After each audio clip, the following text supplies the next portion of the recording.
Please be seated.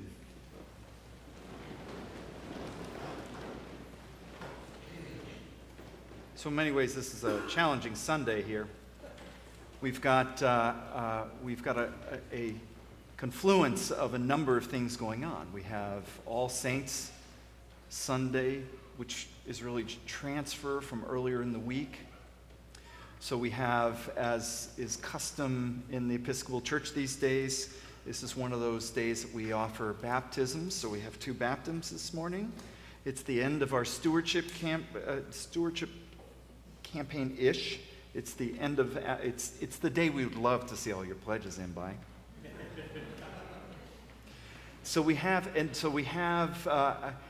And I'm pretty passionate about stewardship, and yet I've got babies in the room. So I'm really conflicted, I don't want to get really carried away with myself and have the babies kind of lose it. And yet I need to be clear enough for my my regulars to hear all this. And I have all sorts of guests in the church. We welcome you today. And yet, so you can listen along. Perhaps at the end I'll be so convincing you say, I've got to make a pledge to this church. Perhaps. So I've got this balancing act to do, and so some of you are sitting there going, I wonder if he can pull this off. We'll see. And so the title of my message this morning is Whose I Am.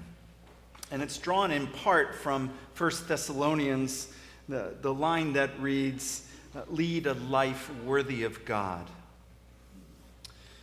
When I think of stewardship, I am not inspired by the thought of paying the electricity, the heat, or the salaries, not even my own.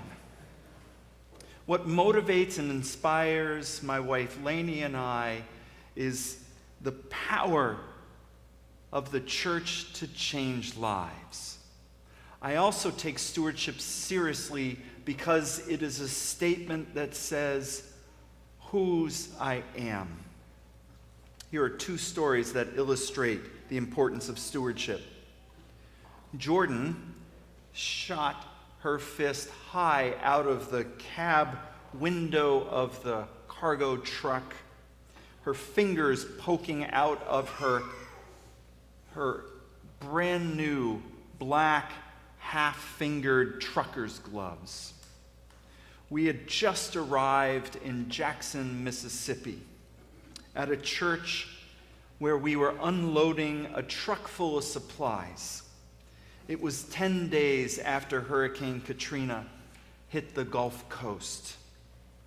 Years later, Jordan said that our drive from the New York area church to the one in the deep South changed her outlook. Before our trip, she had endured a painful divorce, crying at the altar rail during communion each Sunday.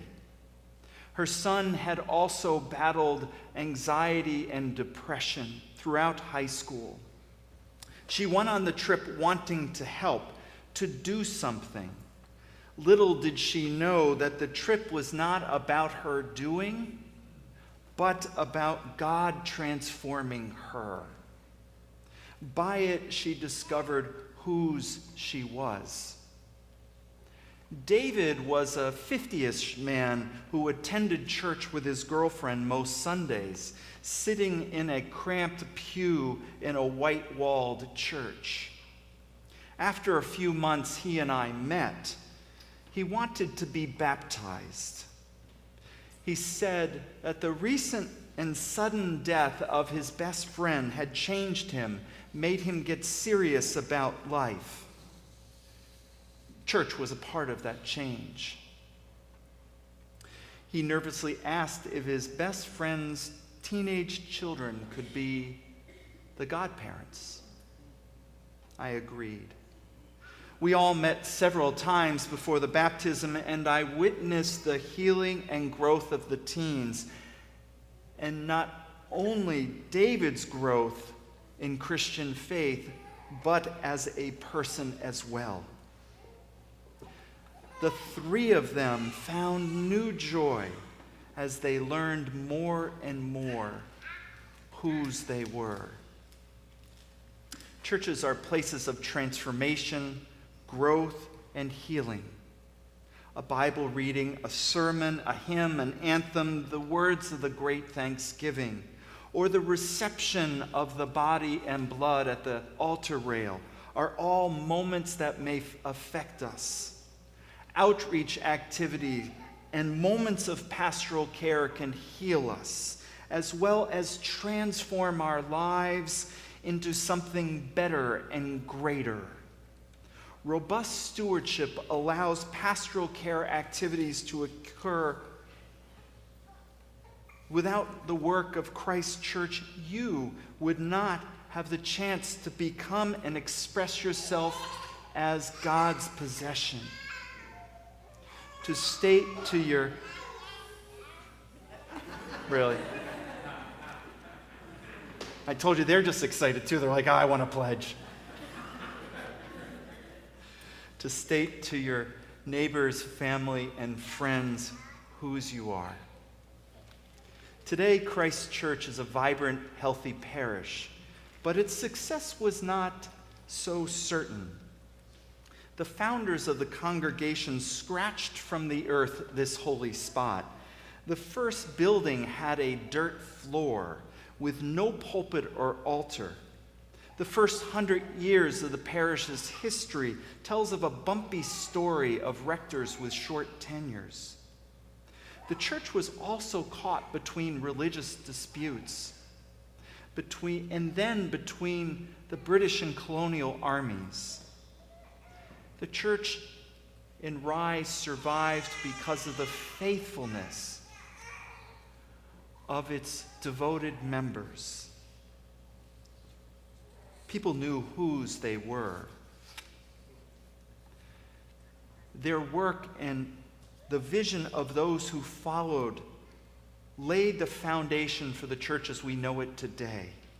When the railroad arrived and the city of Rye grew, the leaders at the beginning of the 19th century envisioned a worship space big enough to house a large congregation. You are meant to be a big, grand, important church with a magnificent worship space. You are also meant to have high-quality Christian education. In the 1920s, the parish hall was built to accommodate the growing number of families. In the 1950s, additional classrooms were built to house the growing schools. At the time, parishioners envisioned these buildings to be bustling with people learning about God, Jesus, and the Holy Spirit. Could you imagine this place, what it would be like if there weren't children filling those rooms? Your forebears couldn't. Now, I want to share with you another vision, but only briefly. Without you filling these pews of the sanctuary, meaningful worship would be nearly impossible. Without classrooms filled with children, the hallways would not echo with the voices of little ones. I know churches like that. The faithful remnant of those churches talk only about the good old days because the future is bleak. They have said to me, "We're here to keep this place open. We don't want to see it close." Truth be told, they are paralyzed by fear and incapable of the work of the church. That is not the future of Christ's church. I want you to think about whose you are. When stewardship does not meet its budget, but rather exceeds it, the energy changes. When the minimum is surpassed, special things happen. The clergy has more time for pastoral care, and you have more time and energy for transformative activities. More evening Christian education programs happen. Outreach is wider and deeper. The music is richer and more robust. And energy builds. A spirit grows. members become more and more God's people. When a congregation fulfills its stewardship commitment, they become expectant, eager for mission and ministry, and on the lookout for the Holy Spirit's actions. The parish says, God, we have done our part. We are ready to act. Act among us. The people say, we are yours. Now show us your works. A boldness builds, anticipation grows, the place is electric with possibilities. Consider your pledge this year to be a statement of whose you are. Let it be a way to challenge God in your life and in this church. Let it be a statement that future generations will remark about, saying that you were God's people, and you knew whose you were.